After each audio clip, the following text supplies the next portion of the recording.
We begin with the war in Gaza, where there's no sign of a let-up in the fighting despite ongoing talks. As calls grow for Israel to scale back its military operation inside the territory, it has released these images of what they say is a major Hamas command center in the heart of Gaza City. It's alleged that the network of tunnels was used by senior Hamas leaders, including those accused of planning the October 7th terrorist attack. Gaza's Hamas government says at least 20,000 people have now been killed in Israel's offensive. Israeli Prime Minister Benjamin Netanyahu has vowed to continue the operation until all of Israel's objectives are met. There is no end to scenes like this in the Gaza Strip. Several Israeli airstrikes hitting the southern city of Rafah. Survivors rush to barely functioning hospitals with little hope for safety anywhere in the territory. All of a sudden, the first rocket landed, destroying everything. By the time the second rocket hit, we weren't able to see anything in the house anymore. We barely made it out. The whole house fell down. We found a woman who had just given birth via cesarean and were able to drag her out with her baby girl, who was choking. She was taking her last breaths. There she is over there. The UN estimates that nearly 60% of all Gaza's infrastructure has been damaged or destroyed, and more than 90% of the population displaced. As the smoke from the latest bombardment fills the sky above Rafah, some of them share their desperation. We came from the north, and they said, "You should head to Rafah. It's a safe place." They followed us to Rafah and hit us. Where is it safe? Where should we go? I wish for a complete ceasefire, an end to the death and suffering. It's been 75 days. People are still getting killed. There's still people under the rubble. I don't hear from many people. Communications are out. Negotiations are taking place that could lead to a new temporary truce. But many differences still need to be overcome. Qatar-based Hamas leader Ismail Haniyeh traveled to Cairo on Wednesday for talks with Egyptian officials. The group, which is considered a terrorist organization by multiple countries, says it only wants a permanent ceasefire. Something ruled out by Israel, with Prime Minister Benjamin Netanyahu saying that is impossible until Hamas is defeated. U.S. President Joe Biden says the U.S. is negotiating a UN resolution that, quote, it might be able to agree to. This comes as the U.S. holds talks with key allies to avoid another veto ahead of a delayed UN Security Council vote. The Council has so far failed to overcome U.S. objections to a resolution regarding a ceasefire. The Arab-sponsored resolution to halt the fighting aims to get desperately needed aid into the Gaza Strip. The vote has been delayed twice as diplomats have been negotiating with the U.S. on the wording of the resolution. The latest version of the text calls for a suspension of hostilities. France, the UK, and Germany joined global calls for a ceasefire over the weekend, despite being some of Israel's closest allies. For more now, I'm joined by DW's special correspondent, Ibrahim in Jerusalem. Israel's prime minister says there will be no ceasefire in Gaza until Hamas is eliminated.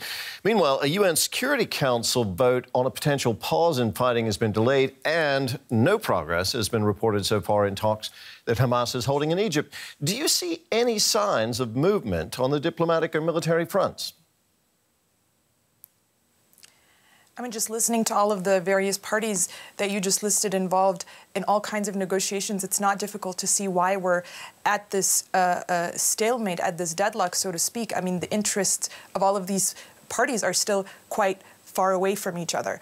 Hamas is now saying that they will not, the conditions for releasing more hostages will not be the same as with the previous hostage for prisoner exchange deal. They actually want a ceasefire to go into effect before they enter talks into handing over more hostages to Israeli authorities, and then there are all the various negotiations that are going on in the UN and in the Security Council.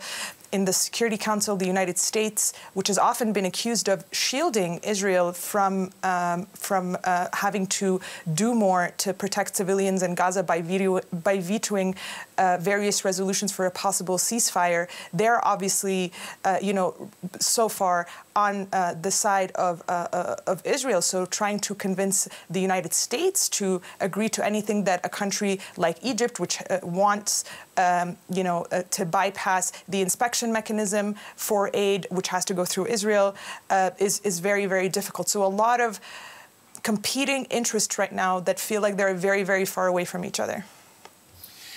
Yesterday, the U.S. Secretary of State Antony Blinken called on Israel to scale back its operation and make its operation more targeted. Is there any indication that Israeli forces are doing that, Yahya?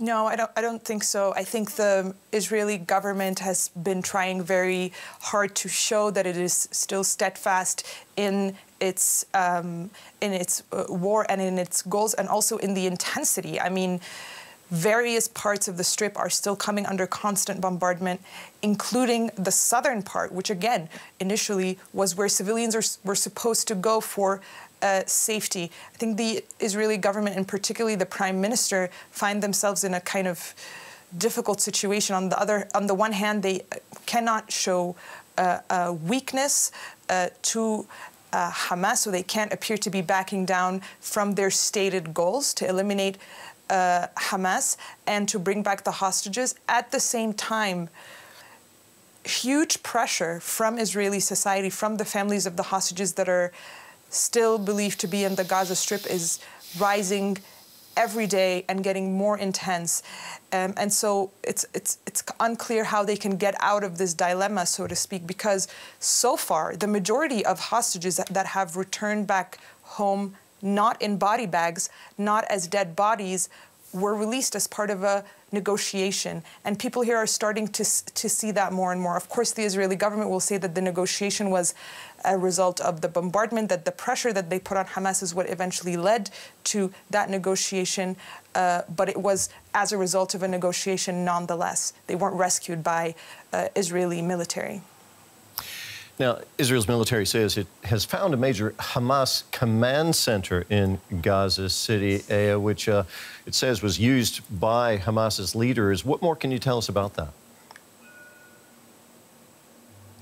What we know about this is, of course, what the Israeli Defense Forces tell us. We don't have independent access to these tunnels or facilities or command centers to be able to verify that information coming from the IDF. But what it says is that it is, as you mentioned, a major hub, and that it was used to transport weapons for Hamas and support the group in its operations.